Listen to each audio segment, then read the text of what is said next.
بسم الله الرحمن الرحيم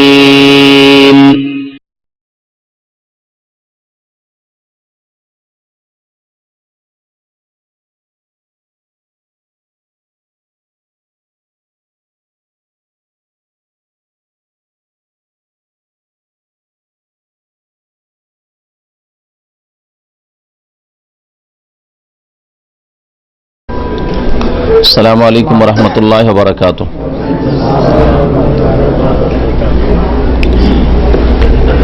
بسم الله الرحمن الرحيم. الحمد لله رب العالمين والصلاة والسلام على سيد المرسلين نبينا محمد وعلى آله وصحبه أجمعين ومن تبعهم بإحسان إلى يوم الدين. أما بعد، فقد قال المؤلف رحمه الله تعالى: باب فضل التوحيد وما يكفر من الذنوب، وقول الله تعالى: الذين آمنوا ولم يلبسوا إيمانهم بظلم أولئك لهم الأمن وهم مهتدون. عن عبادة بن الصامت رضي الله عنه قال: قال رسول الله صلى الله عليه وسلم: من شهد أن لا إله إلا الله وحده لا شريك له وأن محمدا عبده ورسوله وأن عيسى عبد الله ورسوله وكلمته ألقاها إلى مريم روح منه وأن الجنة حق والنار حق أدخله الله الجنة على ما كان من العمل. আল্লাহ পাক রব্বুল আলামিনের সমস্ত প্রশংসা যে আল্লাহ পাক একক ওয়াহদাহু লা শারীক, যে আল্লাহ পাক রব্বুল আলামিন আমাদের সৃষ্টিকর্তা এবং সবকিছুর মালিক। আর যাবতীয় ক্ষেত্রে তৌহিদ প্রতিষ্ঠা করা মানুষের উপর সবচেয়ে বড় ফরজ, যে তৌহিদ নিয়ে আম্বিয়া রাসূলগণ প্রেরিত হয়েছেন। সালাত এবং সালাম নাযিল প্রিয় নবী সাল্লাল্লাহু আলাইহি ওয়াসাল্লামের উপর, যাকে আল্লাহ পাক রব্বুল আলামিন সারা বিশ্বের মানুষের জন্য তৌহিদের দাওয়াত নিয়ে প্রেরণ করেছেন, যিনি তৌহিদের শুধু দাওয়াত দিতে থেকেছেন দীর্ঘ 13 বছর ধরে মক্কি জীবনে, যেখানে তৌহিদ ছাড়া তেমন কোনো ইসলামের বিধিবিধান আসেনি। এ হচ্ছে তৌহিদের গুরুত্ব। আজকের দর্শের বিষয়বস্তু হচ্ছে তৌহিদের ফজিলত। লেখক রাহমাতুল্লাহ আলাইহি বলছেন, বাবু ফজলি তৌহিদ। এ হচ্ছে তৌহিদের ফজিলত। ওমা ইউকাফিরু মিনাজ যুনুব, এবং তৌহিদ প্রতিষ্ঠা করলে কেমন গুনাহ খাতা মাফ হয়, গুনাহ খাতার মার্জনা হয়। তৌহিদের মহত্ব, ফজিলত, এবং তৌহিদ কায়েম করলে, তৌহিদ প্রতিষ্ঠা করলে, আকীদায়, কথায়, কাজে তৌহিদ প্রতিষ্ঠা করলে গুনাহ খাতা যে মাফ হয়, এই বিষয় সম্পর্কে একটি আয়াত এবং কয়েকটি হাদিস লেখক রাহমাতুল্লাহ আলাইহি উল্লেখ করেছেন। আজকের এটা হচ্ছে দর্শের বিষয়বস্তু। আলোচনার শুরুতে আপনাদেরকে জানাই আল্লাহ পাক রব্বুল আলামিনের প্রশংসা এবং সালাত ও সালামের পরে অনেক অনেক ধন্যবাদ এবং আপনাদের শুকরিয়া। আল্লাহ পাক আপনাদেরকে জাযায়ে খায়ের দান করেন। যারা বিভিন্ন এলাকা থেকে এখানে এসে পৌঁছেছেন বিভিন্নভাবে, অনেক দূর থেকে অনেক ভাইরা এসছেন, আর ইন্টারনেটে যেসব ভাইরা লাইনে আছেন তাদেরকেও শুকরিয়া জানাই। আল্লাহ পাক যেন তাদেরকে জাযায়ে খায়ের দান করেন। বিশেষ করে আমাদের আজকের আলোচনায় বিশেষভাবে উপস্থিত থাকেন আমেরিকার ভাই বোনেরা এবং কানাডার ভাই বোনেরা। তাদের জন্য বিশেষ করে দোয়া করি। ফিতনার দেশে তারা যে দিনের উপর কায়েম আছেন, আল্লাহ পাক যেন আরো বেশি অটলতা দান করেন এবং আল্লাহ পাক যেন সমস্ত রকমের দিন দুনিয়ার অনিষ্ট থেকে, শার থেকে হেফাজতে রাখেন। তৌহিদের ফজিলত এবং তৌহিদ প্রতিষ্ঠা করলে গুনাহ খাতা মাফ হয়, এই কথা লেখক বলেছেন। আর তারপরে সূরা আনআমের আয়াত নম্বর 82 তিনি উল্লেখ করেছেন, আল্লাযীনা আমানু ওয়া লাম ইয়ালবিসু ঈমানাহুম বিযুলম, যারা ঈমান নিয়ে আসলো এবং ঈমানের সাথে, তাদের ঈমানের সাথে জুলমের সংমিশ্রণ ঘটালো না। যারা ঈমান নিয়ে আসলো, এই কথাটি যদি আমি শুধু বলে রেখে দিই তো আমাদের দেশের মানুষরা মনে করে জন্মসূত্রে মুসলিম হইলে ঈমান নিয়ে আসলো, অথবা কেউ কালিমা পড়ে নিল, নিয়ে মুসলিম হয়ে গেল, বাস ঈমান নিয়ে আসলো। কিন্তু আসলে এই অর্থ নয়। ঈমান নিয়ে আসলো মানে ঈমানের যে আরকানগুলি রয়েছে, ঈমানের যে স্তম্ভ খুঁটিগুলি রয়েছে, সেগুলির প্রতি বিশ্বাস স্থাপন করা। এবং ঈমান অতক্ষণ পর্যন্ত গ্রহণযোগ্য নয়, কারণ ঈমান আপনার হৃদয়ের বিষয়, যতক্ষণ পর্যন্ত তার প্রমাণ পেশ না করবেন। তার প্রমাণ পেশ না করবেন আপনার কথায় আর কাজে। কথায় কাজে ঈমানের সম্পর্ক অন্তরের সাথে। ঈমানের শাব্দিক অর্থ হচ্ছে তাসদীক, বিশ্বাস স্থাপন করা। বিশ্বাস করা হয় বা বিশ্বাস অবিশ্বাসের সম্পর্ক অন্তরের সাথে, তাই না, হৃদয়ের সাথে। তাহলে অন্তর থেকে বিশ্বাস করার নাম হচ্ছে ঈমান। আমানু আল্লাযীনা আমানু, যারা অন্তর থেকে বিশ্বাস করলো। কি বিশ্বাস করলো? যে আল্লাহ পাক এবং তার রাসূল সাল্লাল্লাহু আলাইহি ওয়াসাল্লাম বিশ্বাস করতে বলেছেন। বিশেষ করে ঈমানের যে 6টি পিলার রয়েছে, আরকানুল ঈমান, কি কে বলতে পারেন? হ্যাঁ বলেন দেখি। আল্লাহর প্রতি ঈমান, মালায়েকা ফেরেশতাগণের প্রতি বিশ্বাস, যেভাবে বলা হয়েছে হাদিসে বা আয়াতে। হ্যাঁ হ্যাঁ আল্লাহ, হ্যাঁ হ্যাঁ আল্লাহ পাক রব্বুল নাযিলকৃত কিতাবগুলির প্রতি বিশ্বাস, হ্যাঁ রাসূলগণের প্রতি বিশ্বাস, জি হ্যাঁ পরকাল আখিরাতের প্রতি বিশ্বাস, মওতের পরে যা হবে ভালো মন্দ তাকদীরের প্রতি বিশ্বাস। জি, কিতাব, আল্লাহ প্রদত্ত কিতাবগুলির প্রতি বিশ্বাস সংক্ষিপ্তভাবে, আর শেষ কিতাব কোরআনে কারীমের প্রতি বিশ্বাস বিস্তারিত রূপে। অর্থাৎ কোরআনে কারীমের শুরু থেকে শেষ পর্যন্ত যা কিছু আছে তা মিন ইনদিল্লাহ, আল্লাহর পক্ষ থেকে কথা বিশ্বাস করা, আর তা মানব জাতির জন্য আর জিনদের জন্য আল্লাহ নাযিল করেছেন। আর তার প্রত্যেকটি বিষয় যার সাথে সম্পর্কিত হোক না কেন, ব্যক্তি জীবনের সাথে সম্পর্কিত হোক আর অন্যান্য জীবনের সাথে সম্পর্কিত হোক, বিশ্বাসের সাথে সম্পর্কিত হোক, আকীদার সাথে সম্পর্কিত হোক, ইবাদতের সাথে সম্পর্কিত হোক, আখলাক চরিত্রের সাথে সম্পর্কিত হোক, কোরআনে কারীমে যা আছে, আকীদা আছে, ইবাদত আছে, আখলাক আছে, ব্যক্তি জীবনের সাথে সম্পর্কিত বিষয় রয়েছে, পারিবারিক বিষয়গুলি আলোচনা করা হয়েছে, তারপরে সমাজের কথা আলোচনা করা হয়েছে, সামাজিক বিষয়গুলি, রাষ্ট্রনীতি আলোচনা করা হয়েছে, অর্থনীতি আলোচনা করা হয়েছে, হালাল হারাম আলোচনা করা হয়েছে, আখলাক চরিত্র আলোচনা করা হয়েছে। এছাড়াও আলোচনা করা হয়েছে কিসাস, কাহিনী, আম্বিয়া রসুলগণের কাহিনী, আর যুগে যুগে আম্বিয়া রসুলগণের শত্রু যারা আদ, সমুদ, ফেরাউন ইত্যাদি, তাদের কাহিনী যা কোরআনে কারীমে রয়েছে তাও বিশ্বাস করতে হবে। যেগুলি আমলের সেগুলি আমল করতে হবে, যেগুলি বিশ্বাসের সেগুলি বিশ্বাস করতে হবে, যেগুলি বলার সেগুলি বলতে হবে। এর নাম হচ্ছে কোরআনে কারীমের প্রতি বিশ্বাস। রাসূলগণের প্রতি বিশ্বাস সংক্ষিপ্ত বিশ্বাস, সমস্ত নবী রসুলগণ যাদেরকে আল্লাহ পাক নবী রসুল বলেছেন, কিন্তু বিশেষভাবে মুহাম্মদ রাসূলুল্লাহ সাল্লাল্লাহু আলাইহি ওয়াসাল্লাম, তার রিসালার প্রতি বিশ্বাস মানে হচ্ছে তার যে হকগুলি রয়েছে সে হকগুলি আদায় করা, তার আদেশ নিষেধ মেনে চলা, তার সাথে সবচেয়ে বেশি মহব্বত থাকা, ভালোবাসা থাকা, তার প্রতি দরুদ পেশ করা, তার নিষিদ্ধ কাজ থেকে বিরত থাকা, তার নাফরমানি না করা, তার নিয়ে আসা পন্থা মোতাবেক একমাত্র ইবাদত বন্দেগী করা, খেয়াল খুশি ইবাদত না করা, যে এটাও তো ভালো লাগছে, এটাও তো ভালো লাগছে না, এটা চলবে না। এইরকম যে হকগুলি রাসূলুল্লাহ সাল্লাল্লাহু আলাইহি ওয়াসাল্লাম বর্ণনা করা হয়েছে, এই বিষয়ে আমাদের রাসূলুল্লাহ সাল্লাল্লাহু আলাইহি ওয়াসাল্লামের হক এর আগে এই বিষয়ের উপর আলোচনা আছে। তো রাসূলের হক একজন মুসলিমকে জেনে নিতে হবে। এ হচ্ছে ঈমানের যে 6টি পিলার বললাম, সংক্ষেপে বললাম।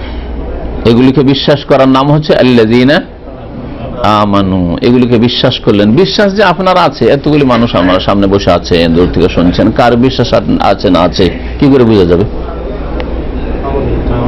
আজান হয়ে গেল, ইকামত হয়ে গেল, আর রাস্তায় বসে আছেন, তাহলে কি করে বোঝা যাবে যে আপনার আল্লাহ বিশ্বাস আছে, পরকালে বিশ্বাস আছে, কোরআনে কারীমের প্রতি বিশ্বাস আছে? কি করে বোঝা যাবে যদি রাস্তায় বসে থাকেন? কি করে দোকানটা বন্ধ করে যদি রুমে ঢুকে যান, কি করে বোঝা যাবে যে আপনি মুসলিম, আপনার বিশ্বাস আছে, আপনি মুমিন? বোঝার কিছু নেই, তাই না? এই জন্য ঈমানের বাস্তব প্রমাণ হচ্ছে 5 ওয়াক্ত সালাতের আমল। কমপক্ষে 5 ওয়াক্ত সালাত আদায় করে দিয়ে, তাতে 4 করে নাই, 5 ওয়াক্ত সালাত আদায় করে দিয়ে প্রমাণ করে দেওয়া যে আনা মুসলিম, আমি মুসলিম, আমি আল্লাযীনা আমানুর অন্তর্ভুক্ত, এর প্রমাণ পেশ করে দিলাম। আপনার অন্তরে বিশ্বাস আছে এ কথার স্বীকৃতি দেওয়া, এই জন্য শাহাদাত দিতে, আশহাদু আল্লা ইলাহা ইল্লাল্লাহ ওয়া আশহাদু আন্না মুহাম্মাদান রাসূলুল্লাহ বা মুহাম্মাদান আবদুহু ওয়া রাসূলুহু, এটা জবানে বলা, স্বীকৃতি দেওয়া, সর্বদা এই স্বীকৃতি আপনার থাকবে, যেটা অন্তরে আছে সেটা প্রকাশ পাবে আপনার, আর কথা কাজে তার বাস্তবায়ন হবে। আপনি এতে শাহাদাত দিচ্ছেন আল্লাহ ছাড়া কেউ সত্য মাবুদ নেই, সুতরাং এর বিপরীত কোনো কাজ করবেন না। আল্লাহ ছাড়া যখন আপনার মাবুদ নেই, তো ইবাদতের কিঞ্চিত পরিমাণ আল্লাহ ছাড়া কাউকে দেবেন না। যখন বলছেন মুহাম্মদ সাল্লাল্লাহু আলাইহি ওয়াসাল্লাম আল্লাহ পাকের রাসূল, আমাদের জন্য রাসূল, তিনি দূত, তাহলে মুহাম্মদ রাসূলুল্লাহ সাল্লাল্লাহু আলাইহি ওয়াসাল্লামের তরিকা ছাড়া অন্য কোনো তরিকায় চলবেন না, আপনার খেয়াল খুশিও চলবেন না, আর আপনার বাপ দাদার তরিকাতেও চলবেন না, আপনার হুজুর মুরব্বির তরিকায় চলবেন না, যদি দলিলবিহীন হয়। এটা হচ্ছে আমানু হওয়া, ঈমানদার হওয়ার প্রমাণ। আল্লাযীনা আমানু, যারা ঈমানদার হলো, ওয়ালাম ইয়ালবিসু ঈমানাহুম বিযুলমিন, এবং তাদের ঈমানের সাথে জুলমের সংমিশ্রণ ঘটালো না, ঈমানের সাথে জুলমের সংমিশ্রণ ঘটালো না। জুলম কত প্রকার কে বলতে পারেন? হ্যাঁ, 3 প্রকারের জুলম। একটা হচ্ছে জুলম, হ্যাঁ, জুলমুন নফস, নিজের উপর জুলম করা। কোরআন কারীম আও ইয়াযলিম নাফসা, নিজের জুলম করলো। নিজের উপর জুলম করা কিভাবে? গুনাহ করা। আর আরেক জুলম হচ্ছে বান্দার প্রতি জুলম করা, আর আরেক জুলম হচ্ছে হ্যাঁ আল্লাহর প্রতি জুলম করা। হ্যাঁ, কোন জুলম? সবচেয়ে বড় জুলম শিরক। তাহলে এক জুলম হচ্ছে শিরকের জুলম, হ্যাঁ, আর এক হচ্ছে বিভিন্ন গুনাহ করে সেটাও আল্লাহর হক নষ্ট করা, কিন্তু সেটা হচ্ছে নিজের উপরে জুলম করলেন, শিরক দিয়েও জুলম করলেন। তো জুলমুন নফস বলতে পারেন যে বড় শিরক, এটা একটা জুলম। আর একটা হচ্ছে বিভিন্ন গুনাহ, যতগুলি গুনাহ আছে আল্লাহর হকের ক্ষেত্রে হোক আর অন্য কোনো ক্ষেত্রে হোক, হচ্ছে জুলম। আর আরেক জুলম হচ্ছে জুলমুল ইবাদ, বান্দার মানুষের উপর জুলম করা, বা মানুষ অন্য কোনো সৃষ্টির উপর জুলম করে, এগুলি হচ্ছে জুলম। সাধারণ মানুষেরা জুলম বুঝে, এক মানুষ আর এক মানুষের উপর যদি জুলম করে, এক মানুষ যদি অন্যায়ভাবে একটা গরু ছাগলকে পিটায়, এগুলো জুলম হলো, তাই না? কিন্তু নামাজ পড়ে না, বড় জালেম, শিরক করে, ছোট শিরক আর বড় শিরক, বড় জালেম, সবচেয়ে বড় জালেম। এই জুলুমগুলি আমাদের সমাজের মুসলিমরা বুঝে না। তো এই আয়াতে আল্লাহ পাক বলেছেন যে কোন জুলমের সংমিশ্রণ ঘটালো না, তাদের ঈমানের সাথে কোনো জুলম করলো না। যদি এইরকম হয় যে কোন রকমের জুলম করলো না, আল্লাহর হকের ক্ষেত্রেও জুলম করলো না, মানুষের হকের ক্ষেত্রেও জুলম করলো না, শিরকের জুলমও করলো না, আর ইবাদত বন্দেগীতে ঘাটতি করে বা হারাম নাজায়েজ কাজ করেও কোন রকম জুলম করলো না, সব রকমের জুলম থেকে, মানে সব রকমের পাপ থেকে মুক্ত থাকলো, নিজের ঈমানকে মুক্ত রাখলো, তাহলে উলাইকা লাহুমুল আমন, তাদের জন্য আমন রয়েছে, আল আমনুত্তাম, পূর্ণাঙ্গ নিরাপত্তা রয়েছে। আপনি পূর্ণাঙ্গভাবে আপনার দিন পালন করেছেন, পূর্ণাঙ্গভাবে জুলম মুক্ত থেকেছেন, সেই জন্য আপনার জন্য পূর্ণাঙ্গ নিরাপত্তা রয়েছে। আল আমন মানে একবারে সার্বিক নিরাপত্তা রয়েছে। আল আমন মানে আল আমনুত্তাম, জামিউ আনওয়াইল আমন, সমস্ত রকমের নিরাপত্তা রয়েছে।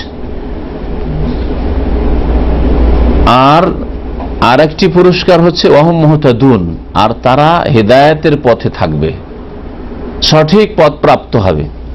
সঠিক পথ, যে পথ আল্লাহর সন্তুষ্টি পর্যন্ত পৌঁছায়, সঠিক পথ যেটা হচ্ছে সিরাতে মুস্তাকিম, আল্লাহ প্রদত্ত পথ, সঠিক পথ যেটা যার পরিণাম হচ্ছে জান্নাত, জান্নাত পর্যন্ত পৌঁছায়, ওই রাস্তার উপর থাকলে নিশ্চিত জান্নাত পাবে, এটা হচ্ছে সঠিক পথ। তো সঠিক পথ প্রাপ্ত হবে, জান্নাতের পথেই থাকবে, এই নিশ্চয়তা আল্লাহ দান করছেন যদি জুলম মুক্ত হয়। আর নিরাপত্তা পাবে, দুনিয়াতেও পাবে, আখিরাতেও পাবে, মানসিক নিরাপত্তাও পাবে, শারীরিক নিরাপত্তাও পাবে, আল্লাহ পাক রব্বুল আলামিনের পক্ষ থেকে সার্বিক নিরাপত্তা পাবে, আর ইহকালে নিরাপত্তা পাবে, মওতের পরে কবরের জীবনে নিরাপত্তা পাবে। আর একটা নিরাপত্তা, ঈমানি নিরাপত্তা, আমলের নিরাপত্তা। আপনি জুলমের সংমিশ্রণ ঘটান না, সুতরাং আল্লাহ পাক আপনাকে জবরদস্তি করে গুমরাহিতে ঠেলে দেবেন না। আপনি তো চেষ্টা করছেন যে আমি আমার ঈমানে কোন রকমের জুলমের সংমিশ্রণ ঘটাবো না, তাহলে আপনার সবচেয়ে বড় নিরাপত্তা আপনার ঈমান আমলের, আপনার ইসলামের নিরাপত্তা, আপনার ইসলামটাকে টিকিয়ে রেখেছেন। আরে বাড়িঘর বন্যাতে ভেসেও যেতে পারে, তাই না? টাকা পয়সা চুরিও হয়ে যেতে পারে, কিন্তু আপনার ইসলাম যদি না হারায় তো জান্নাতের রাস্তায় আছেন। তাহলে সবচেয়ে বড় নিরাপত্তা হচ্ছে ইমান, ইসলামী নিরাপত্তা, তো ওটাও এতে শামিল। উলাইকা লাহুমুল আমন, তাদের ইসলাম ইমান নিরাপদ থাকবে, জানমাল ইজ্জত নিরাপদ থাকবে। তবে কখনো পরীক্ষা হইতে পারে, কিন্তু সেটা পরীক্ষা, আম্বিয়া রাসূলগণের পরীক্ষা হয়েছে, আপনার পরীক্ষা হইতে পারে। সৎকর্মশীল মানুষের যদি বিপদ আপদ আসে সেটা আযাব নাই, তার জন্য পরীক্ষা। আল্লাহ পাক যত বেশি ভালো মুমিন তত বেশি তাদের পরীক্ষা করবেন, এটা কোরআন এবং হাদিসের কথা। আর অসৎ লোকদের জন্য সেগুলো হচ্ছে আযাব। আল্লাহ পাক রব্বুল আলামিন আযাব। মানসিক শান্তির দিক থেকে একজন মুসলিম অমুসলিম চাইতে বেশি মানসিক শান্তিতে আছে, আজকালকার জামানে বাস্তব সত্য, এটা স্বীকার করতে হবে। মানসিক শান্তির দিক থেকে ধার্মিক মুসলিম আর নামধারী মুসলিম, দুই মুসলিমের মাঝে মানসিক দিক থেকে, দুশ্চিন্তা মুক্ত হওয়ার দিক থেকে যত বেশি ধার্মিক মানুষ, যত বেশি পরহেজগার মানুষ, যত বেশি আল্লাহ ভীরু, তত বেশি সুখ শান্তিতে আছে, দুশ্চিন্তা মুক্ত আছে। বাস্তব অনুভব করেন না?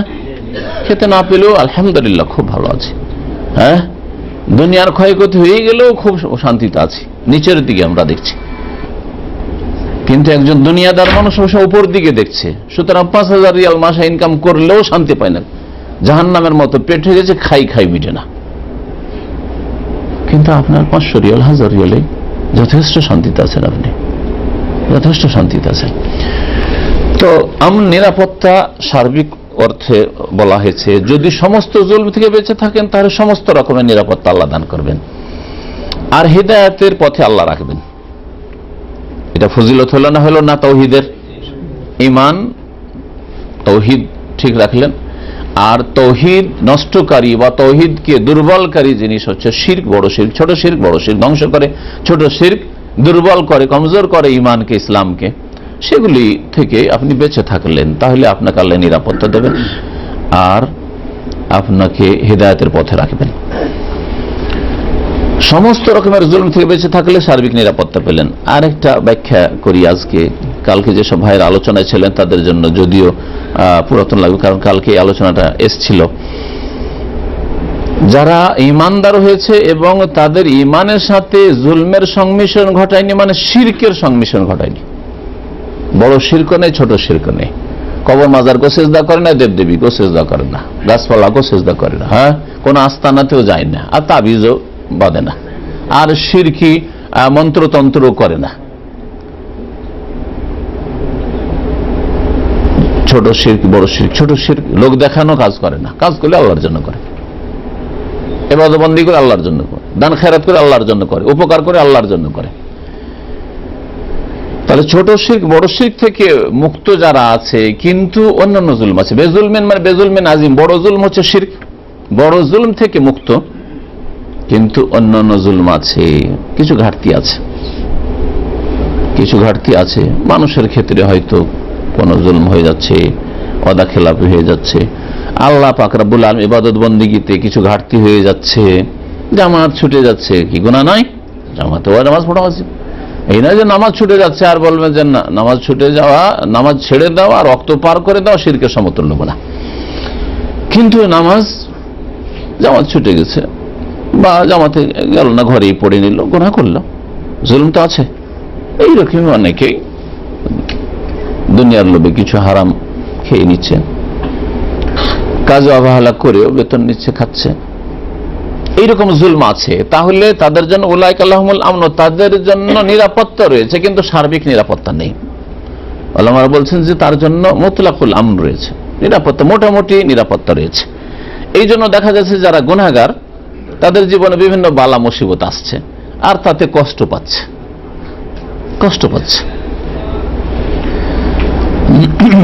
গুনাহগার হারাম খায়, যার ফলে অনেক চেষ্টা করলো ছেলেকে ভালো করার, নেক করার, নামাজি হোক ছেলেটা আমার হাফেজে কোরআন হোক, ছেলেটা আলেমে দিন হোক, মাদ্রাসায় দিলাম, হইল না। দেখতে পান না এগুলো? আমরা তো অনেক দেখতে পাই আলেমদের ঘরে, হাজিদের ঘরে, পরেশগার মুসল্লি, তাদের ঘরে তাদের বিভিন্ন পাপের কারণে অধিকাংশ সময় ছেলে অসৎ হয়ে যায়, নামাজ হয়তো ঠিক আছে কিন্তু রিজিক হালাল নেই, যার ফলে বাচ্চাদেরকে রিজিক হারাম রিজিক খাওয়িয়েছে। এই যে জুলুমটা ছিল, যার ফলে ছেলে মেয়ে অসৎ হয়ে গেল, বিভিন্ন দুর্ঘটনা ঘটলো ব্যক্তি জীবনে, পারিবারিক জীবনে। তো আল্লাহ পাক তো নিরাপত্তা দিয়েছেন, কিন্তু সার্বিক নিরাপত্তা নয়। নিরাপত্তা, বড় নিরাপত্তা, জান্নাত দেবেন। শিরক মুক্ত হলে আল্লাহ জান্নাত দেবেন, কিন্তু সাজা শাস্তি হতে পারে দুনিয়াতে, কবরে বা হাসরেও। কিছুদিন জাহান্নামে যেতে পারে, কিন্তু চিরকাল জাহান্নামে থাকবে না যদি শিরক মুক্ত থাকে। তারপরে আসেন হাদিসের দিকে। উবাদা ইবনে সামিত রাদিয়াল্লাহু তাআলা প্রখ্যাত আনসারী সাহাবী, তিনি বর্ণনা করেছেন যে রাসূলুল্লাহ সাল্লাল্লাহু আলাইহি ওয়াসাল্লাম বলেছেন, মান শাহাদা আল্লা ইলাহা ইল্লাল্লাহ, যেই ব্যক্তি সাক্ষ্য প্রদান করলো যে আল্লাহ ছাড়া কেউ সত্য মাবুদ নেই, লা ইলাহা ইল্লাল্লাহ ওয়াহদাহু, তিনি এক ও একক, লা শারীকা লাহ, তার কোনো শরীক অংশীদার নেই। আল্লাহ পাকের তাওহীদ সে বিশ্বাস করে অন্তর থেকে, আর সাক্ষী দেয়। সাক্ষী দাও কি দিয়ে হয়? জবান দিয়ে। তাহলে স্বীকৃতি দিতে হবে। এই জন্য ঈমান তিনটি জিনিসের সমষ্টির নাম। ঈমান শুধু অন্তরে বিশ্বাসের নাম নয়।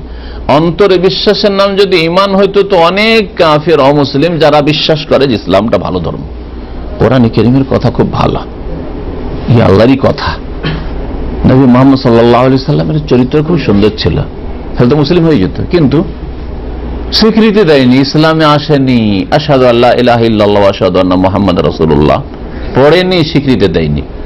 যেমন রোম সাম্রাজ্যের যে রাজাকে নবী করিম সাল্লাল্লাহু আলাইহি ওয়াসাল্লাম চিঠি পাঠিয়েছিলেন, বিশ্বাস করেছিল, কিন্তু যখন দেখলো যে এই সংসদের লোকেরা তো হইচই শুরু করে দিল চিঠি পড়ে শোনাতে, আর একটু প্রশংসা করে দিল, আরে আরে তোমাদের পরীক্ষা করছিলাম যে দেখি তোমরা কি করো না, তোমাদের ধর্মের উপর তোমরা শক্ত আছো, বুঝতে পারলাম।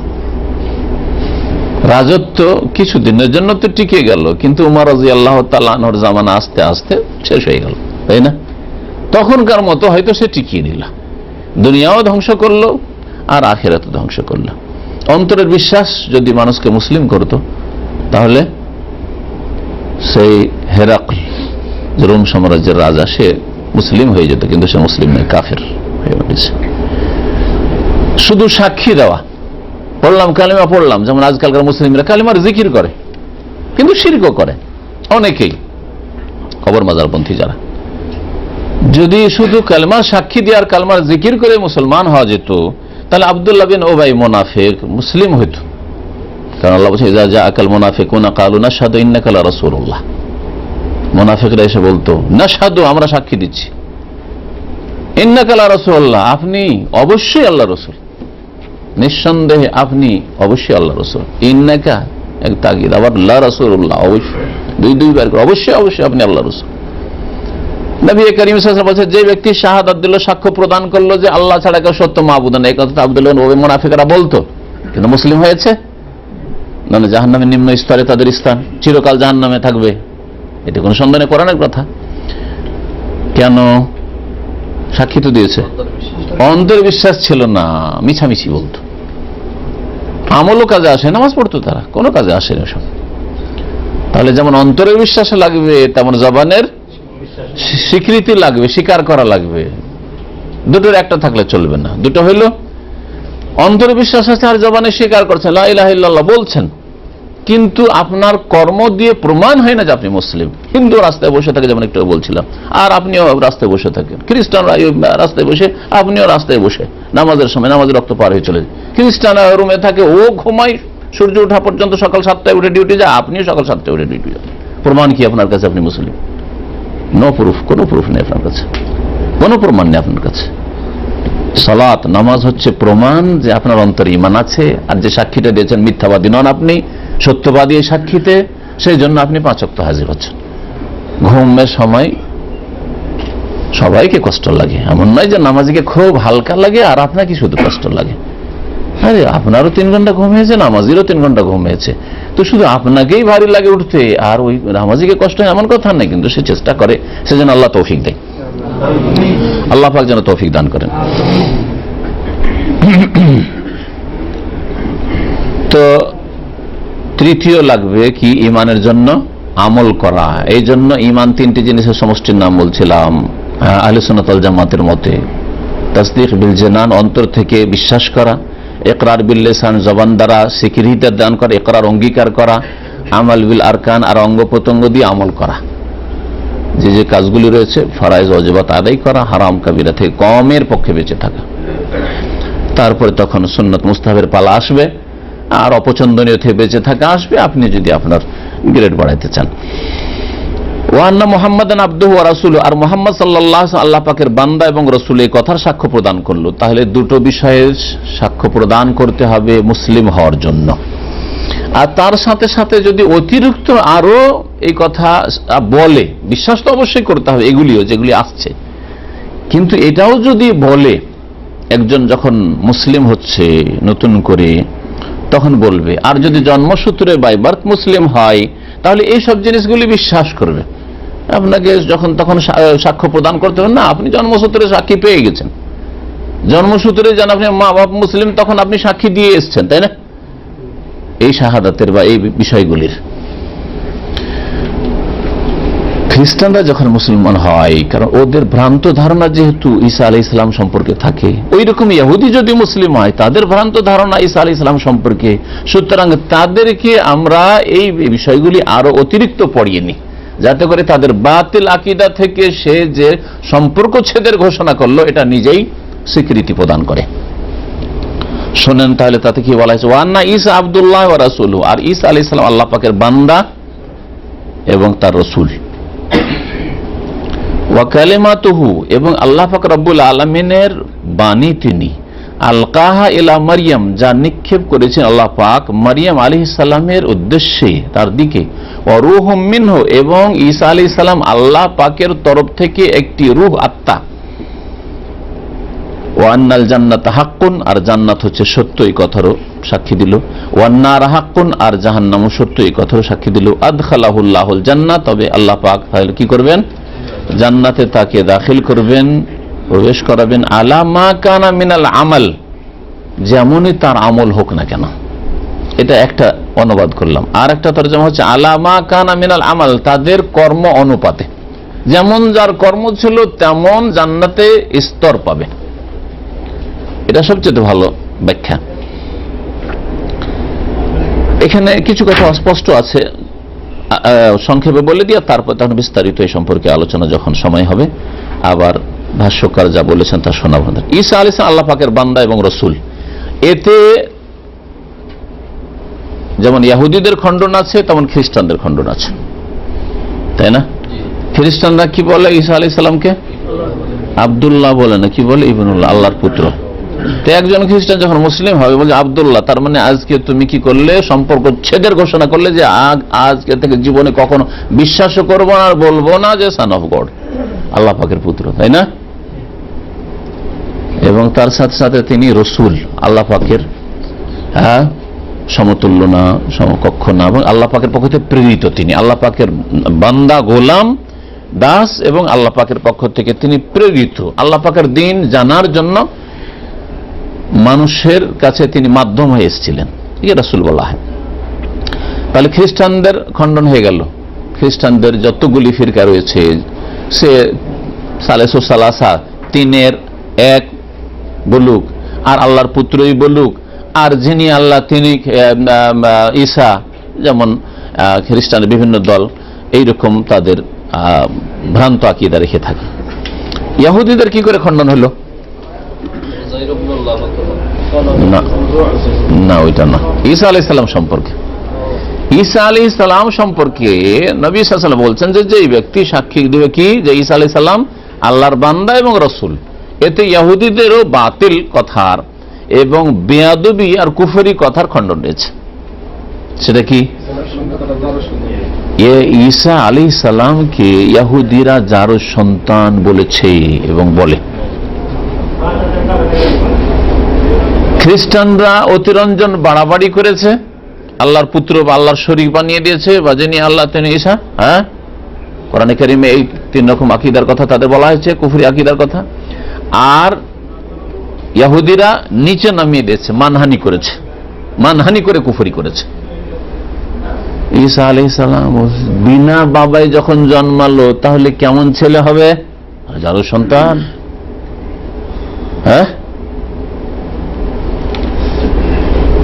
আর তারা বলছে যে তাকে আমরা মেরে দিয়েছি, সুলিতে চড়িয়ে দিয়েছি। ভ্রান্ত আকীদা।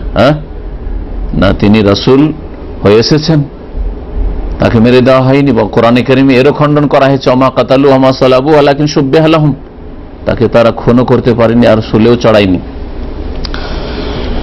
তাদের ভুল ধারণা সেটা। তো আব্দুল্লাহ যখন আল্লাহ পাকের বান্দা এবং আল্লাহ পাকের রাসূল, কখনো জারুর সন্তান হতে পারেন না, কারণ আল্লাহ পাকের স্পেশাল বান্দা আব্দুল্লাহ। আমরাও তো আল্লাহর বান্দা, সবাই আব্দুল্লাহ, তাই না? কিন্তু আল্লাহ পাকের তিনি স্পেশাল বান্দা, কখনো তিনি জারুর সন্তান হতে পারেন। তারপরে তিনি রাসূল, আল্লাহ পাকের রাসূল খুঁজে পেলেন না, জারুর সন্তানকে রাসূল করবেন? তাহলে তিনি জারুর সন্তান নন, বরং আল্লাহ পাকের কালিমাতুহু। এই কালিমাতুহু বলে আরো স্পষ্ট করা হয়েছে। কালিমাতুহু মানে কি? আল্লাহর কোন একটা বাণীর নাম হচ্ছে ঈসা?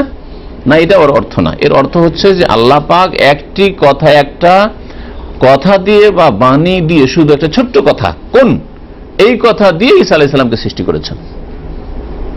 না ওই দিয়ে নয়, মানে হারাম পানি দিয়েও নয়, হারাম বীর্য দিয়ে নয়, জেনার মাধ্যমে নয়, আর হালাল বাপও ছিল না, বিনা বাপে। কালিমাতুহু, এই জন্য ঈসা আলাইহিস সালাম আল্লাহ পাকের কি কালিমা, কোন। ইন্না মাসালা ঈসা ইনদাল্লাহি কামাসালি আদম খালাকাহু মিন তুরাবিন সুম্মা ক্বালা লাহু কুন ফায়াকুন। দেখলেন, ইন্না মাসালা ঈসা, নিশ্চয় ঈসা আলাইহিস সালামের দৃষ্টান্ত হচ্ছে কামাসালি আদম, আদম আলাইহিস সালামের মতো। খালাকাহু মিন তুরাব, সাদৃশ্যতা দুইজনে, ঈসা আর আদমের সাদৃশ্যতা আল্লাহ বলছেন, দুইটা একই রকমের। খালাকাহু মিন তুরাব, আদম আলাইহিস সালামকে আল্লাহ পাক কি দিয়ে তৈরি করলেন? মাটি দিয়ে, কাদা মাটি দিয়ে, যেমন পুতুল তৈরি করে আল্লাহ পাক রব্বুল আলামিন সুন্দর একটা পুতুল তৈরি করলেন। সুম্মা ক্বালা লাহু, তারপরে তাকে বললেন কি, কুন, হয়ে যাও, মানে তুমি এখন জীবন্ত মানুষ হও। রূহ চলে আসলো, চলাফেরা শুরু করে দিলেন, তাই না? ফায়াকুন, তখন হয়ে পড়লো। ঠিক তেমনি ঈসা আলাইহিস সালাম সম্পর্কে আল্লাহ বললেন কোন ফায়াকুন, তখন হয়ে পড়লো। কোন, তুমি তোমার মায়ের পেটে বিনা বাপে হও, বিনা কোনো দুনিয়ার মাধ্যমে, কোনো মাধ্যম নাই তোমার, বিনা মাধ্যমে আমার স্পেশাল কুদরতে হও, ফায়াকুন, তখন হয়ে পড়লো। তাহলে এই কালিমা মানে হচ্ছে কোন কালিমা দিয়ে আল্লাহ পাক রব্বুল আলামিন কাকে সৃষ্টি করেছেন? ঈসা আলাইহিস সালামকে। ওয়া রূহুম মিনহু, তার রূহ। তার রূহ মানে এই নয় যে আল্লাহ পাকের রূহ মানে আল্লাহ পাকের অংশ, সুতরাং আল্লাহর পুত্র হয়ে গেল, না। রূহুম মিনহু মানে আল্লাহ পাক রব্বুল আলামিনের পক্ষ থেকে স্পেশাল রূহ। এটা ওই রকমই যেমন কাবা, কাবাকে কি বলা হচ্ছে? বাইতুল্লাহ, আল্লাহ পাকের ঘর। জমিনও তো ইন্নাল আরদা লিল্লাহ, কোরআন এটাও তো আছে, সারা পৃথিবী আল্লাহ। তা আপনার বাড়িটাও তো আল্লাহর, হ্যাঁ, আপনাদের ক্যাম্পটাও তো আল্লাহর, এটাও তো আল্লাহর, সব তো আল্লাহর। তো বাইতুল্লাহ, কাবা শরীফকে বাইতুল্লাহ কেন বলা হলো? স্পেশাল ঘর, তাই না? মসজিদকে বাইতুল্লাহ বলা হয়েছে, ফি বাইতি মিন বুয়ুতিল্লাহ, আল্লাহর কোন ঘরে জমা হইলো, মানে মসজিদে। তাহলে স্পেশাল মসজিদ হচ্ছে আল্লাহ পাকের স্পেশাল ঘর। এইরকমই কোরআনে কারীম আল্লাহ পাক রব্বুল আলামিন স্পেশাল উট, আল্লাহ সবগুলি উট তো আল্লাহ পাকের, তাই না?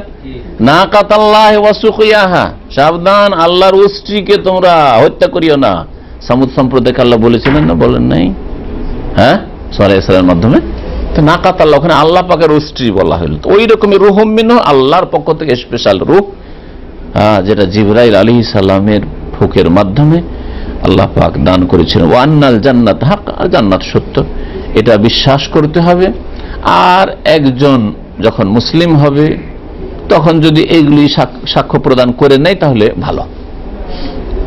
এমনি তো অবশ্যই বিশ্বাস করতে হবে, অন্তরে বিশ্বাস না হলে মুসলিম হবে না।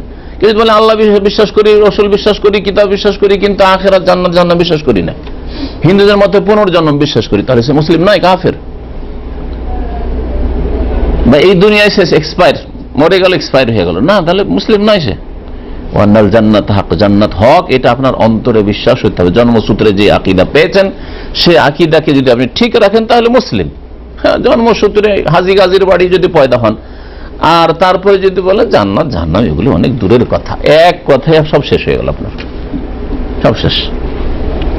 আল্লাহ পাক রব্বুল আলামিন জান্নাত দেবেন বলছে তৌহিদের ফজিলত, তৌহিদের যদি শাহাদাত দান করেন, এই তৌহিদ বিশ্বাস করে। ওয়ালাহুমা ফি হাদিসে ইতবান, আর বুখারী মুসলিমে ইতবান রাদিয়াল্লাহু তাআলা আনহু হাদিসে রয়েছে, ফাইনাল্লাহ হারাম আলান নার, আল্লাহ পাক রব্বুল আলামিন জাহান্নামের উপর হারাম করেছেন, মান কালা, ওই সব লোকদেরকে, যে বলবে বা যারা বলবে লা ইলাহা ইল্লাল্লাহ, আল্লাহ ছাড়া কেউ সত্য মাবুদ নেই, বাস বললেই হয়ে যাবে। মূর্খ লোকেরা এটাই বুঝেছে যে লা ইলাহা ইল্লাল্লাহ কালেমা একবার পড়লেই তো হয়, আর লা ইলাহা ইল্লাল্লাহ বিরোধী সারা জীবন কাজকর্ম করে গেল। হ্যাঁ, লা ইলাহা ইল্লাল্লাহ কোনো প্রমাণই পেশ করলো না, বললো যে জান্নাত তো পাবই। আমাদের সমাজের মূর্খ লোকদের কথা আর মূর্খ বক্তাদের ওয়াজ, হাদিস পড়ে দিল লা ইলাহা ইল্লাল্লাহ পড়লে জান্নাত, মান কালা লা ইলাহা ইল্লাল্লাহ দাখালা জান্নাহ। মিথ্যা কথা, এই হাদিস বলছে মিথ্যা কথা। তার আগে একটু অংশ আছে, ওইটা বুঝতে হবে। ওইটা বলে না অথবা বুঝে না, বলেই না ওইটুকু রেখে দেয়, হ্যাঁ, আর না হলে বুঝে না যে ওর মানে কি আছে ওতে। দেখেন তো একটু কি আছে, ইয়াবতাগি বিযালিকা ওয়াজহাল্লাহ। এই কালেমা বলে ইয়াবতাগি, সে চাই, ইয়াবতাগি মানে চাই, তার কামনা বাসনা, বিযালিকা এই কালেমা বলে ওয়াজহাল্লাহ, আল্লাহ পাকের চেহারা। আর আল্লাহ পাকের চেহারা আছে বলে চেহারা বলা হয়েছে, চেহারা না থাকলে চেহারা বলা হইতো না। আর এই চেহারা বলে উদ্দেশ্য করা হয়েছে আল্লাহ পাকের সন্তুষ্টি, সেটা হচ্ছে আলাদা কথা, ভাব অর্থ। কিন্তু আসল জিনিসটা আছে বলেই ভাব অর্থ উদ্দেশ্য করা হয়েছে। হ্যাঁ, একমাত্র ঘোড়ার ডিমের কথা বলা হয়, যেটা ডিম না হয়ে ঘোড়ার ডিম বলা হয় আমাদের ভাষায়, তাই না? আর কখনো বলা হয় যে মানুষের ডিম, শুনেছেন কোনোদিন? মানুষের ডিম নেই সেজন্য মানুষের ডিম বলা হয়, পাখির ডিম বলা হয়, মুরগির ডিম বলা হয়, ঠিক না? হ্যাঁ, তাহলে বোঝা যাচ্ছে যে আল্লাহ পাক রব্বুল আলামিনের চেহারা, ফেস আছে আল্লাহ পাকের মতো, সেই জন্য ওয়াজহাল্লাহ বলা হয়েছে। আর বিদআতপন্থীরা আমাদের দেশের আল্লাহর চেহারা নেই, আল্লাহ নিরাকার। তাহলে তাদের কাছে যেন এটা ঘোড়ার ডিমের মতো ব্যবহার করা হয়েছে, যেন ঘোড়ার ডিম হয় না তারপর ঘোড়ার ডিম বলে, ঠিক তেমনি আল্লাহ পাকের চেহারা নাই। আর কোরআন হাদিসে চেহারা ওয়ায়াবকা ওয়াজহু রাব্বিকা কুল্লু শাইইন হালিকুন ইল্লা ওয়াজহা ইয়াবতাগি বিযালিকা ওয়াজহাল্লাহ। আয়াত একটি আয়াত নয়, কয়েকটি আয়াত রয়েছে, হাদিস রয়েছে আল্লাহ পাকের চেহারা সম্পর্কে। তারপরেও আশায়েরা আর মাতুরিদি এই ভ্রান্ত মতবাদ যে আল্লাহ পাকের চেহারাই বিশ্বাস করে না, তার চেহারা মানে আল্লাহ পাকের সত্তা হয়ে গেল না, চেহারা মানে সত্তা নাই। ইয়াবতাগি বিযালিকা ওয়াজহাল্লাহ। এখন বুঝেন তাহলে কালিমা পড়ে উদ্দেশ্য হইতে হবে, কামনা বাসনা কি হইতে হবে, অন্তরের চাহিদা হইতে হবে। হ্যাঁ, ইয়াবতাগি কি আল্লাহ পাকের সন্তুষ্টি। লা ইলাহা ইল্লাল্লাহ বলে আপনি আল্লাহ পাকে সন্তুষ্ট করতে চান, তাহলে লা ইলাহা ইল্লাল্লাহ মানে কি না জেনে শুধু মন্ত্র পড়ার কথা বলা হয়েছে? আরবি ভাষায় নাজিল হয়েছে। যদি মন্ত্র পড়ার বিষয় হইতো আর আপন অবস্থায় থেকে গেলাম, অসুবিধা নেই, তাহলে আবু তালেবকে এই কালেমাটা পড়তে অসুবিধা ছিল? এত ভাতিজা রিকোয়েস্ট করছে, এত প্রিয় ভাতিজা, এত প্রিয় ভাতিজা, কথাই রাখতে পারলো না। সে বুঝতো যে লা ইলাহা ইল্লাল্লাহ পড়ে না মানে নিজের পায়ে লাথি দিয়ে মূর্তিগুলোকে ভেঙে ফেলা, এটা করতে পারবো না, বাপ দাদার ধর্ম। বাবারে হো আলা মিল্লাতে আব্দুল মুত্তালিব, যাক সারা জীবনটা যখন কেটে গেল আব্দুল মুত্তালিবের ধর্মেই মরি। নবী সাল্লাল্লাহু আলাইহি ওয়াসাল্লাম বলছে ইয়া আম্মা কুল লা ইলাহা ইল্লাল্লাহ, হে চাচা বলুন লা ইলাহা ইল্লাল্লাহ। তাহলে লা ইলাহা মন্ত্র পড়া যদি হতে চায়, যেমন আজকালকার বিদআত মুসলিমরা বা জাহেল মুসলিমরা বুঝে বা জাহেল বক্তারা বলে থাকে ওয়াজ মাহফিলে লা ইলাহা ইল্লাল্লাহ পড়ে জান্নাত, না কখনো না। লা ইলাহা ইল্লাল্লাহ একবার সাক্ষী দিলে জান্নাত না। লা ইলাহা ইল্লাল্লাহ মানে আল্লাহ ছাড়া কেউ বারহাক সত্য মাবুদ নেই। তাহলে আপনার কাছে ইবাদতের যোগ্য আল্লাহ ছাড়া কেউ নেই। ইবাদতের যতগুলি ধরন প্রকরণ রয়েছে তার মধ্যে একটু সামান্য আল্লাহ ছাড়া কাউকে দেবেন না। এটা হচ্ছে লা ইলাহা ইল্লাল্লাহ। আর এটা বলে আপনার উদ্দেশ্য হবে আল্লাহর সন্তুষ্টি হাসিল করা।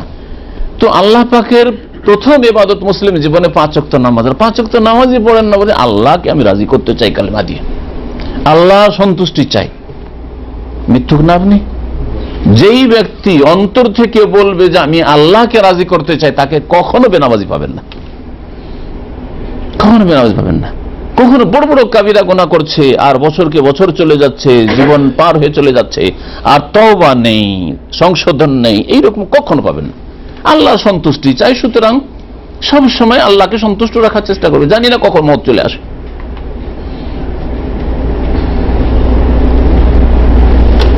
وعن أبي سعيد الخدري رضي الله عنه عن رسول الله صلى الله عليه وسلم قال موسى يا رب علمني شيئا أذكرك وأدعوك به।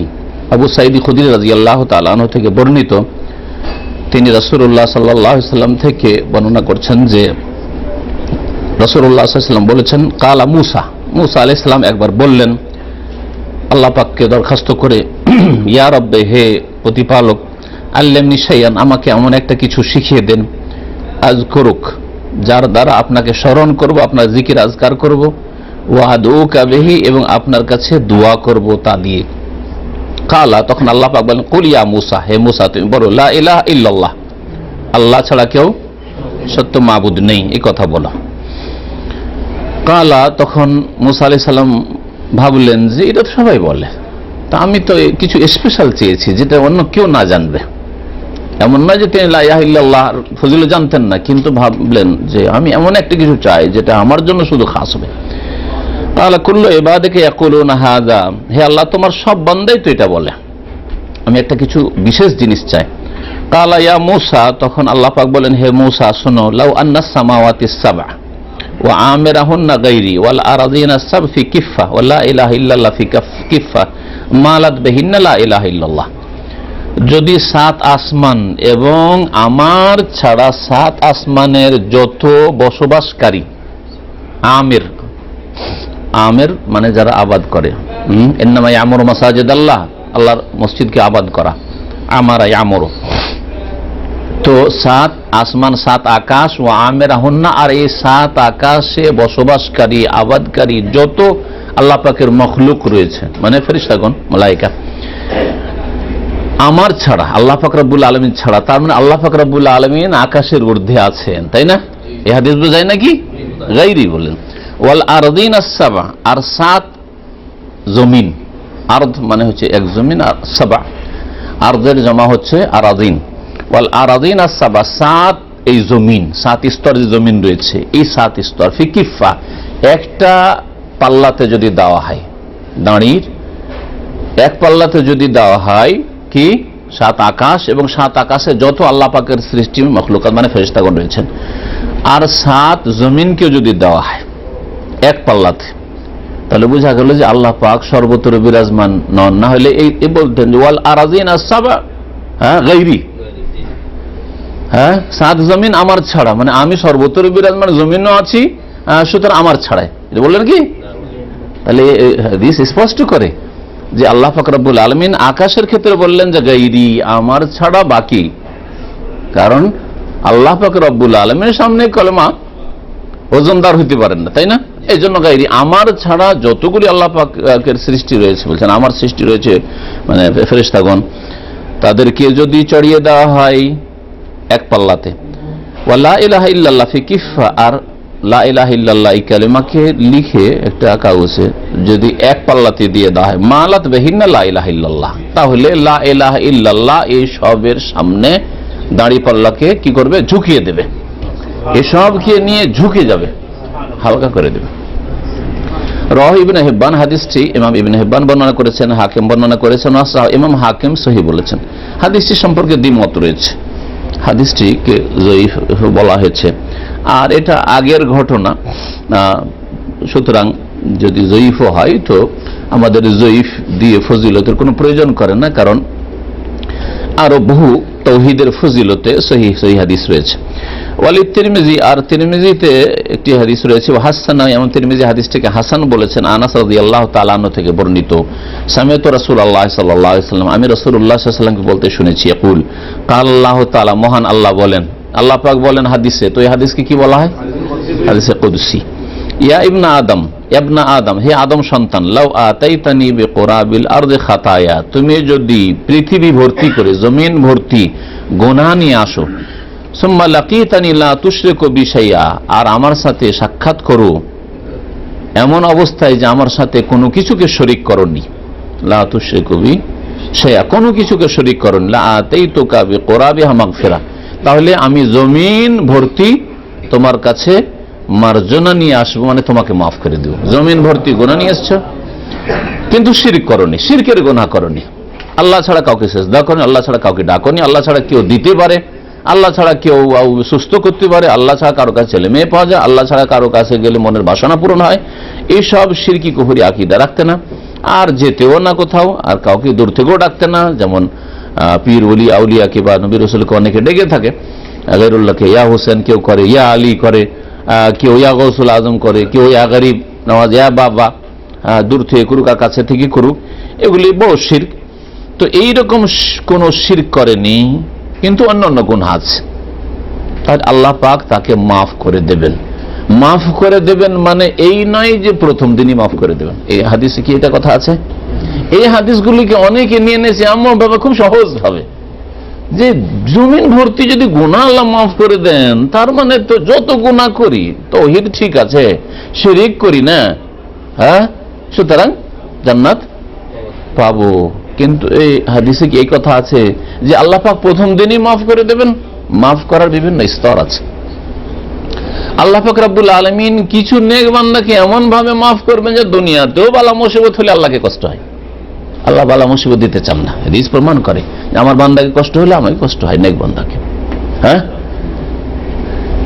এই জন্য আল্লাহ পাক রব্বুল আলামিন দুনিয়াতে সৎ লোকদের পক্ষ থেকে ডিফেন্স করেন, প্রতিরক্ষা করেন, দুশমনকে প্রতিহত করেন আল্লাহ পাক রব্বুল আলামিন। ইন্নাল্লাহ ইউদাফিউ আনিল্লাযিনা আমানু, খাঁটি মুমিনদের পক্ষ থেকে আল্লাহ পাক ডিফেন্স করেন, দুশমনকে, শত্রুকে বা ক্ষয়ক্ষতিকে প্রতিহত করেন। তাহলে আল্লাহ পাক রব্বুল আলামিন এমনও বান্দা আছে। আর কিছু বান্দা আছে যাদেরকে দুনিয়াতে আযাব শাস্তি দেবেন, কবরে গিয়ে মাফ হলো, কবরে গিয়ে আযাব হলো না। কিছু বান্দা আছে কবরেও শাস্তি চললো, এখনো মাফ হয়নি, মাফ আসরে গিয়ে মাফ হলো। হ্যাঁ, কিছু বান্দা আছে না জাহান্নামে বেশ কিছুদিন গেল, তারপরে মাফ হইলো, কখনো উঠে আসলো, হ্যাঁ, জাহান্নাম থেকে। তাদেরকে তো আল্লাহ মাফ করলেন, তাই তো উঠে আসলো জাহান্নাম থেকে, ঠিক না?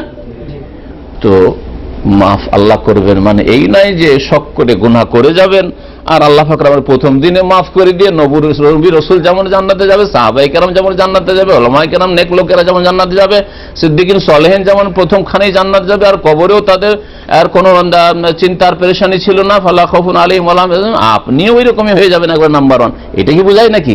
এটা কখনো বোঝায় না। এই বিষয়গুলি না বোঝার কারণে মূর্খ লোকেরা বড় বড় উচ্চ আকাঙ্ক্ষার বড় আশা করে বসে থাকে যে মুমিন বান্দা আল্লাহ গফুরুর রহিম, আল্লাহ মাফ করবে, কবিরা গুনাহ করবে আল্লাহ মাফ করবে, আল্লাহ পাক মাফ করবে, শাস্তি দিয়েও মাফ করতে পারে। ওয়াগফিরু মা দুনা যালিকা লিমান ইয়াশা, আল্লাহ বলেন শিরকের গুনাহ মাফ হবে না। আর শিরকের ছাড়া যেগুলি শিরকের নিচের গুনাহ, সেগুলি যাকে চাইবেন, লিমান ইয়াশা, যাকে আল্লাহ চাইবেন মাফ করবেন। তাহলে বোঝা গেল যে আপনাকে না চায় আপনাকে আল্লাহ মাফ করবেন না, আমাকে আল্লাহ না চায় আমাকে মাফ করবেন না। এখন কাকে, আপনাকে কি আল্লাহ মাফ করা চেয়েছেন কিনা এটা দেখার বিষয় না। আযাব শাস্তি দেওয়ার পরে আপনার কাফফারা হবে।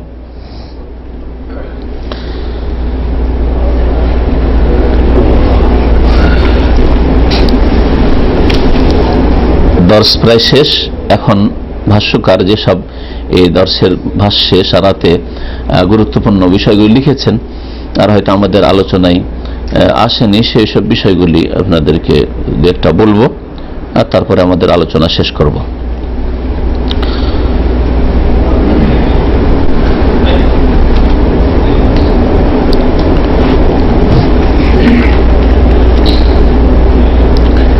রাসূলুল্লাহ সাল্লাল্লাহু আলাইহি ওয়াসাল্লামের রিসালাতের সাক্ষ্য প্রদান করা, এর দাবি হচ্ছে তার অনুসরণ করা, ইত্তিবা করা, তার আদেশ নিষেধের শ্রদ্ধা অন্তরে থাকা, কথায় কাজে আল্লাহ পাক এর রসুলের আদেশের শ্রদ্ধা থাকবে। নবীর সুন্নাত এটা না করলে হবে নাকি, রফেদানটা না করলে হবে না, আমিনটা জোরে না বললে হবে না, হ্যাঁ, হাত ছেড়ে নামাজ পড়লে হবে না?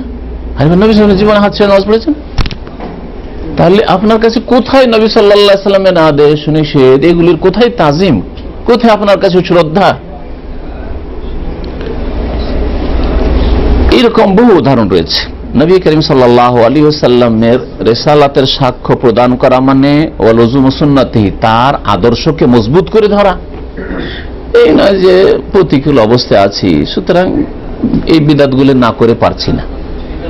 বহু বিদাত আমাদের সমাজে আছে, মিলাদে গিয়ে হাজির, শবে বরাতে হাজির, চাঁদা চাইতে আসলে মাজারের জন্য, মিলাদের জন্য দিয়ে দিলেন আপনি, কোরআন খানি করার জন্য চাপ সৃষ্টি করলো টাকা পড়া, নাহলে কি বলবে লোকেরা, আপনি নিজেকে মনে করছেন খুব চাপের মুখে পড়ে গেছে, মনে হচ্ছে আপনার জান মেরে ফেলবে 5000 কিলোমিটার দূর থেকেই, তাই না?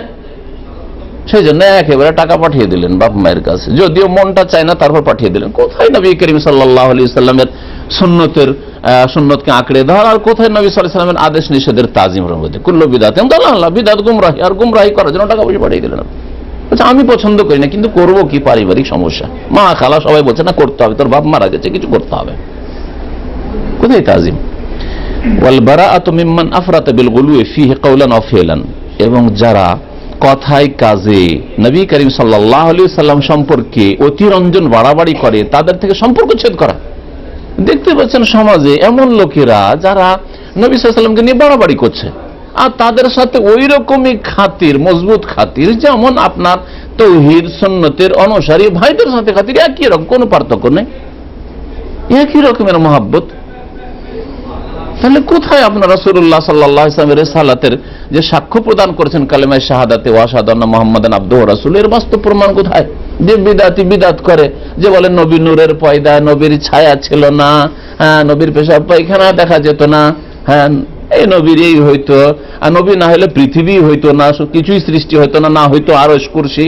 তারাও বন্ধু, হ্যাঁ, এইরকমই যারা ফাসিক ফাজির, আপনার রাজনৈতিক নেতা ধরে ফাসিক ফাজির, নামাজ নেই, দিন নেই, কিচ্ছু নেই, তারপর ওদের সাথেও খাতির, আর নামাজি তাওহীদ প্রতিষ্ঠাকারী তাদের সাথে একই রকম অবস্থা।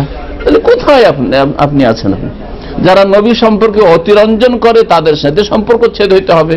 ওই রকমই নবীর মানহানি করে, ফরজ অজেব ছেড়ে দিয়ে নবীর নাফরমানি করে যারা দুনিয়াদার, যারা দিনের ফরজ অজেব পালন করে না, হারাম থেকে বাঁচে না, সুদখোর ঘুষখোর, তাদের সাথে খাতির আপনার। তাহলে যারা নবীর মানহানি করে তাদের সাথে খাতির রাখলেন, যারা অতিরঞ্জন বাড়াবাড়ি করে, শিরক বিদআত করে, তাদের সাথে খাতির রাখলেন, তাদের সাথে সম্পর্ক ছেদ করলেন না তাদের থেকে, তাহলে আপনি তাদের সাথে খাতির রাখলেন। তার মানে নবী সাল্লাল্লাহু আলাইহি সাল্লামের যে কালিমার শাহাদাত দিয়েছেন তার আপনি দাবি পূরণ করলেন না।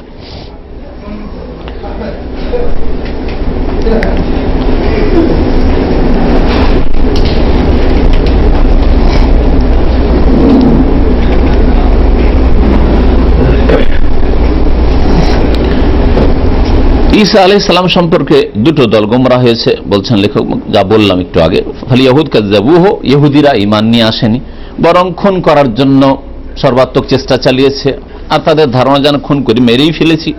ওয়া নাফা নবুওয়াতাহু নবুওয়াত রিসালাত কিছুই মানেনি। ওয়া ক্বালু ফীহি ওয়া ফী উম্মিহি, তাকে বলেছে জারুর সন্তান, আর তার মাকে বলেছে হ্যাঁ জানিয়া, হ্যাঁ অসতী। অথচ আল্লাহ বলছেন উম্মুহু সিদ্দীকা। আল্লাহ কোরআনে কি বলছেন? তার মা ছিল শুধু মুমিনা না, সিদ্দিকা, অতি সত্যবাদী। সিদ্দিক আর সিদ্দিক আর আবু বকর সিদ্দিক, হ্যাঁ, এই উম্মতের আবু বকর সিদ্দিককে সিদ্দিক উপাধি দেওয়া হয়েছে, নবী করিম সাল্লাল্লাহু আলাইহি ওয়াসাল্লাম সাহাবারা দিয়েছেন। আর মারিয়াম আলাইহিস সালামকে আল্লাহ পাক কোরআনে কারীম উম্মুহু সিদ্দিকা বলেছেন। সিদ্দিকদের স্তর চিন্তা করুন, নবী রাসূলগণ পরে ফাউলাইকা মাআল্লাযিনা আনআমা আল্লাহু আলাইহিম মিনান নাবিয়িনা ওয়াস-সিদ্দিকিন ওয়াস-শুহাদা ওয়াস-সালিহিন। তাহলে শুহাদা মানে যারা আল্লাহর সাথে শহীদ হয়েছে, অথবা শুহাদা মানে ওলামা যারা আল্লাহ পাকের ওয়াহদানিয়তের সাক্ষ্য প্রদান করে, তাদের উপরে হচ্ছে সিদ্দিকদের স্তর। তাহলে বড় বড় আলেম আর ইমামের উপরে স্থান হচ্ছে কার? মারিয়াম আলাইহিস সালামের, আর আবু বকর সিদ্দিকের, আর ওই রকম বহু সিদ্দিক সাহাবায়ে কেরামরা সকলেই সিদ্দিক আমরা বলবো। হ্যাঁ, যদিও বিশেষ এই সিদ্দিকের গুণ আবু বকরের মধ্যে বেশি ছিল, সেজন্য সবাইকে তার এই উপাধি দেওয়া যাবে না, তাকে দেওয়া হয়েছে। তাহলে সিদ্দিকদের স্তর নবীদের পরেই। আর আমরা বলি মারিয়াম আলাইহিস সালামকে সিদ্দিকা, আর ইহুদিরা বলে যে জানিয়া, অসতী, ব্যভিচারকারিণী, আউযুবিল্লাহ। তারপরেও যদি খ্রিস্টানের বন্ধুত্ব থাকে ইহুদির সাথে, তাহলে খ্রিস্টানদের একটু পড়া উচিত, একটু চোখ খোলা উচিত। সবচেয়ে বেশি শ্রদ্ধা পেশ করেছে, যেই শ্রদ্ধা আল্লাহ পাক পেশ করতে বলেছেন এবং হক আদায় করেছে ঈসা আলাইহিস সালামের উম্মতে মুহাম্মাদিয়া, মুসলিমরা। খ্রিস্টানরা অতিরঞ্জন বাড়াবাড়ি করেছে, আর ইহুদিরা মানহানি করেছে, বেয়াদবির কুফরি করেছে।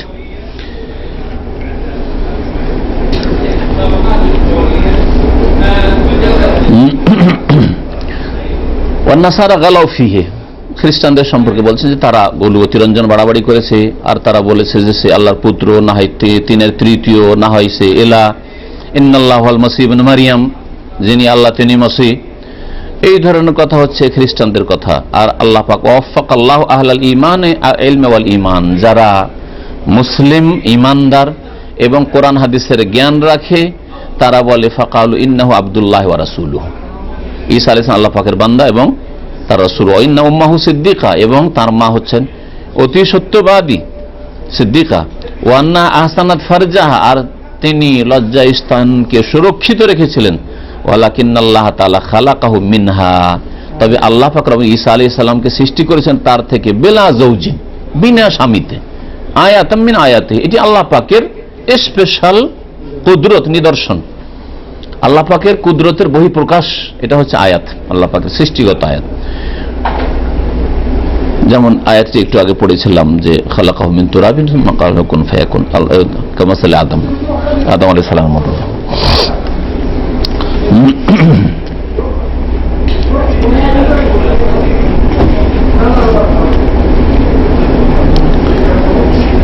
যারা এই শাহাদাত, যে হাদিস ওবাদা বিন সামাত রাদিয়াল্লাহু তাআলা হাদিসে ছিল সাক্ষ্য প্রদান করার কথা, যারা সাক্ষ্য প্রদান করবে তারা জান্নাতে যাবে, কিন্তু তিন রকম হবে।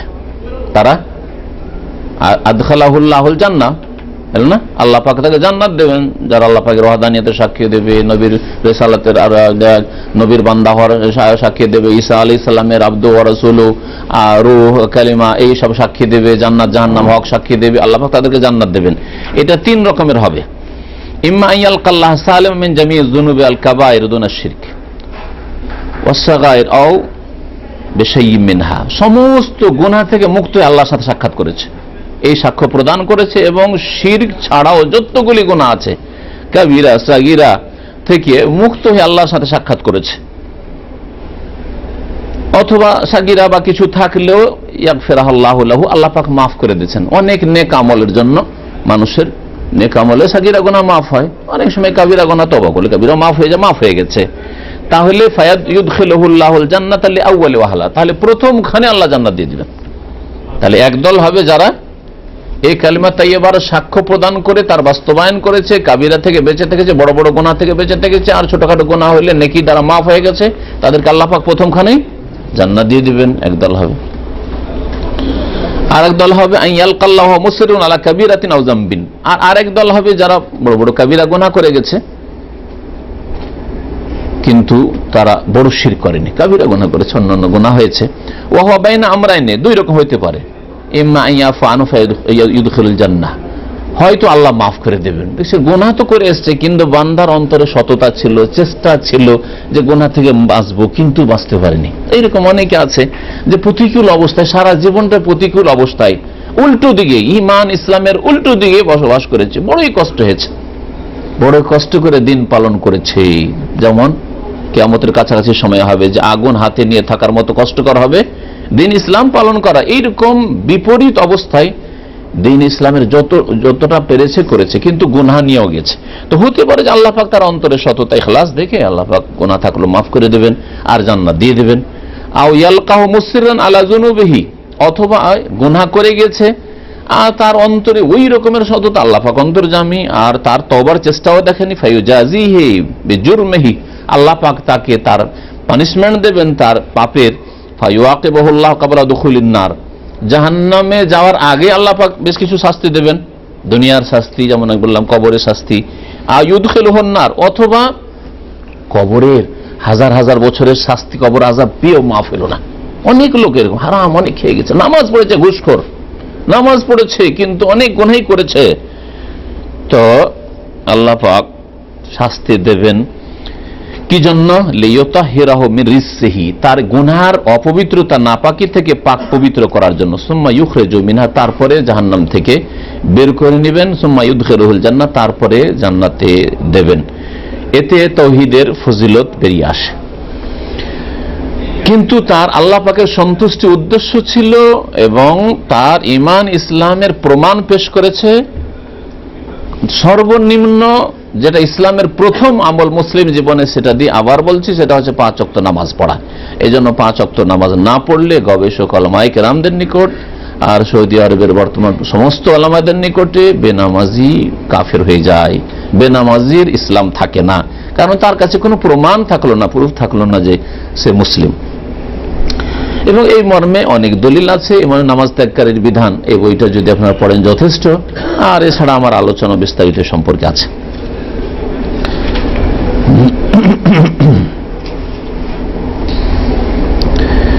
হাদিসে একটা কথা আরো ব্যবহার হয়েছে, ইবতিগা ওয়াজহিল্লাহ, আল্লাহর সন্তুষ্টি যার উদ্দেশ্য থাকবে। আল্লাহর সন্তুষ্টি উদ্দেশ্য থাকা হচ্ছে ইখলাস, মানে আপনি যে কোনো কর্ম করছেন আল্লাহ সন্তুষ্টি উদ্দেশ্য আছে, মানে আপনার আন্তরিকতা আছে। নামাজ পড়ছেন আন্তরিকতার সাথে, রোজা রাখছেন আন্তরিকতার সাথে, হজ উমরা করছেন আন্তরিকতার সাথে, একটু কারো উপকার করলে আল্লাহ সন্তুষ্টির জন্য করছেন, মানে সব কাজে আল্লাহ সন্তুষ্টি আপনার উদ্দেশ্য আছে যতটা করছেন। তাহলে এই ইখলাস যদি থাকে, পুরোপুরি ইখলাস থাকে, তাহলে গুনাহ তার দ্বারা হবে না। আর যদি গুনাহ কিছু হয়ে যায় আর ইখলাস আছে, যেহেতু আল্লাহর সন্তুষ্টি চাই, সুতরাং কি করবে, আইয়াহমিলাহু আলাল মুবাদারা বিত-তওবা ক্বাবলাল মউত, মওতের পূর্বে তাড়াতাড়ি তওবা করার চেষ্টা করবে। গুনাহ আজকের দিনে হয়ে গেল, আর তারপর দিন পার হইলো, রাত পার হয়ে গেল, রাত্রে ঘুমিয়ে গেলাম, মরবো কি বাঁচবো, হয়তো এই ঘুমই হয়তো সর্বশেষ ঘুম, চিরকালের ঘুম এটাই, আর তারপরে বিনা তওবায় শুয়ে পড়লেন আপনি। তাহলে কোথায় আপনার আল্লাহর সন্তুষ্টি কামনা আছে? বুঝতে পারছেন না আমার কথা? তাহলে দিনে গুনাহ হইলো, রাত আস্তে আস্তে আবার ঘুমাবার আগে আমি তওবা করে ক্লিন হয়ে যাব। যেমন ডিউটি থেকে আপনারা আসছেন আর ময়লা আবর্জনা, কাপড় চোপড় খারাপ হয়ে আছে আর শরীর খারাপ হয়ে আছে, কোথাও বাইরে যাবেন না। অনেক ভাইরা টেলিফোন এসে এক দার্সে আসবো, কিন্তু একটু গোসল করছে, ডিউটি থেকে এসছে, পরিষ্কার পরিচ্ছন্ন হওয়ার পরে আপনি আলোচনা শোনার জন্য আসছেন। তাহলে আল্লাহ পাকের কাছে সাক্ষাৎ যে কোনো সময় হয়ে যেতে পারে। দিনের গোনা রাত আসার আগে আগে আপনি তওবা করে ক্লিন হয়ে গেলেন, নাপাক হয়েছিল শরীর, গুনায় অন্তর নাপাক হয়েছিল, রাতের গুনাহ সকাল হওয়ার আগে আগে তওবা করে আপনি ক্লিন হয়ে গেলেন। এটা হচ্ছে কি ইবতিগা ওয়াজহিল্লাহ, আল্লাহর সন্তুষ্টি আপনার আসলে এর বাস্তব প্রমাণ। আর বছরকে বছর যুগ যুগ ধরে চলে যাচ্ছে, আর কোনো সংশোধন নাই। দুনিয়া দুনিয়া, পেট পেট, হারাম, ফরজ নেই, ওয়াজিব নেই, আর বললেন যে কালেমা তাইয়্যিবা পড়েছি আমরা, আর আল্লাহ সন্তুষ্টি আছে। আর এই নিম্মল্লা অল্প বিদ্যাওয়ালারা এইরকমই বলে দিলেন যে কালেমা পড়লে বাসে এত বড় বড় ফজিলত পাওয়া যায় না, এটা উদ্দেশ্য নাই। কালেমার দাবি, কালেমার শর্ত রয়েছে, সেগুলি জানতে হবে এবং সেগুলির বাস্তবায়ন করতে হবে। আল্লাহ যেন আমাদের সকলকে তৌফিক দান করেন।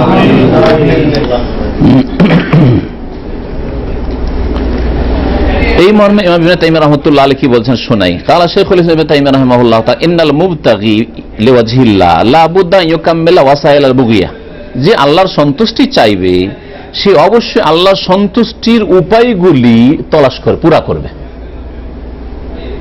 ভাই একটা মানুষ, যে কোনো মানুষ হোক, স্ত্রী স্বামীকে রাজি রাখতে চায় আর স্বামী স্ত্রীকে রাজি রাখতে চায়। স্বামী বলছে আমার স্ত্রীকে আমি সবসময় খুশি রাখতে চাই, আর স্ত্রী বলছে আমার স্বামীকে আমি খুশি রাখতে চাই। তাহলে এর জন্য কিছু উপায় আছে না নেই? কাজকর্ম আছে না নেই? বাড়ি গেলেন দেখছেন রান্না মানে কিছু নেই, ঘুম থেকে উঠলো, খাবার বলছে আসো তুমি রান্না করো, আমিও করেছি, দুজনেই খাবো, তুমিও খাবে আমিও খাবে, সন্তুষ্ট হয়ে যাবেন। তাহলে স্বামীকে সন্তুষ্ট করার যে উপায় সেটা করলো। বাড়িতে গেছেন, একটু বাসা লেগেছে, পানি পানি, ওই যে ওখানে পানি রাখা আছে, খেয়ে নাও, পানি তো দেখিয়ে দিল। স্বামীকে সন্তুষ্ট করার জন্য উপায় গ্রহণ করলো, চেষ্টা করলো না। যদি বলে না না তোমাকে তো পানি দেখিয়ে দিচ্ছি, আমি বলেছি পানি খেয়ে দেবো না বলেছি, চলবে? হ্যাঁ, তাহলে সন্তুষ্ট, কত সুন্দর কথা ইবনে তাইমিয়া রাহমাতুল্লাহ আলাইহি, যেই ব্যক্তি সন্তুষ্টি চাইবে সে সন্তুষ্ট